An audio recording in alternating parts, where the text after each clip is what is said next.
dispensing and weighing of material. Issuance of material from warehouse to production.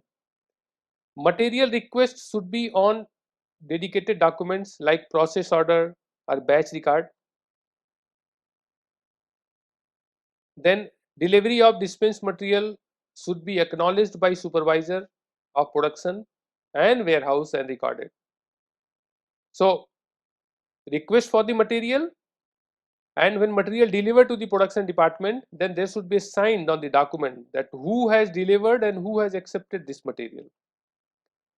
Then the quantity of material released from the store to production department shall be captured in warehouse document like stock card or electronic software based any such arrangement, whatever we have.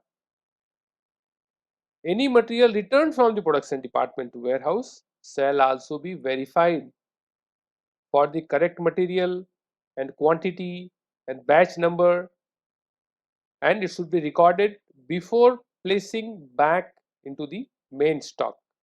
In all cases, it may not be allowed, but yes, in some cases, the returned material can be mixed with the existing stock is allowed. A written procedure should be in place of all the operations whatever I am discussing here. Dispensing and weighing of material. The weighing room and area should be separated from production activity like granulation, blending, compression, coating and packaging. Weighing and dispensing should be the separate area. There is a reason for it, so that it can be prevented by any contamination or cross contamination. Clean, dry, well maintained area and line clearance should be performed to make sure there is no unwanted material and documents in the area.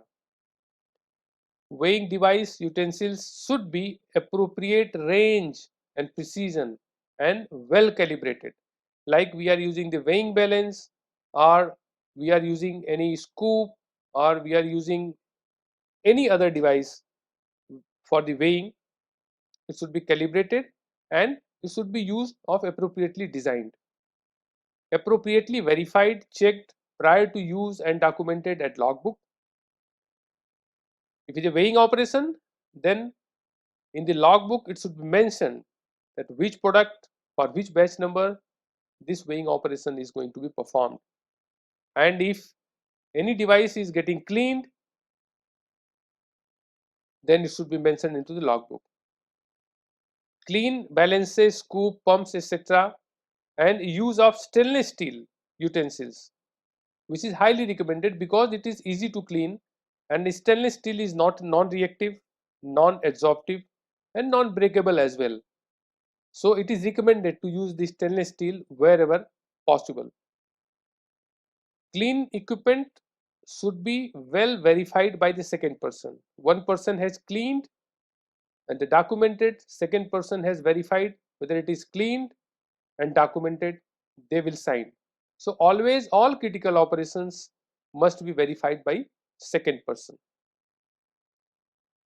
Further, on dispensing and weighing of material, weighing should be carried out in defined area, use calibrated equipment by designated and trained personnel following a written procedure.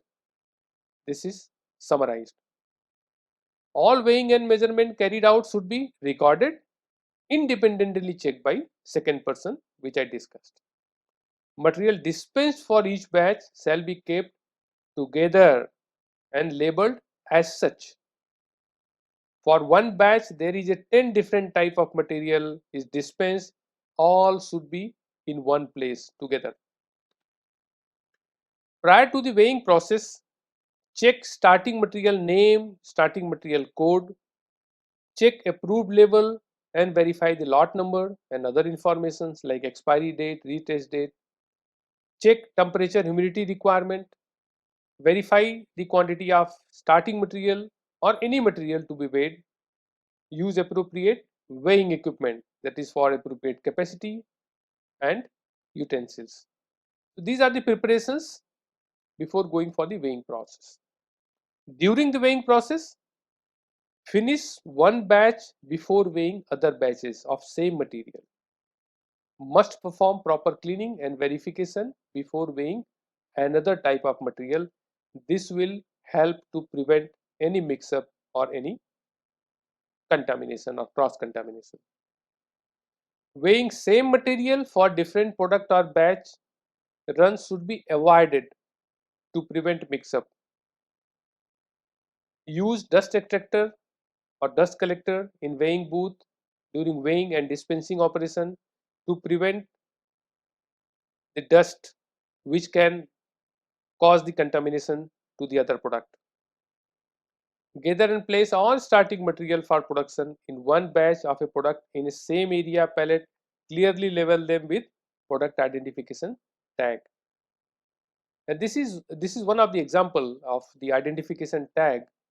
After the dispensing of material, it should contain the material name, material code, lot number of material, weight, and who has done the weighing and who has checked in which product, which batch number it is going to be. So these kind of label should be pasted on the dispensed material.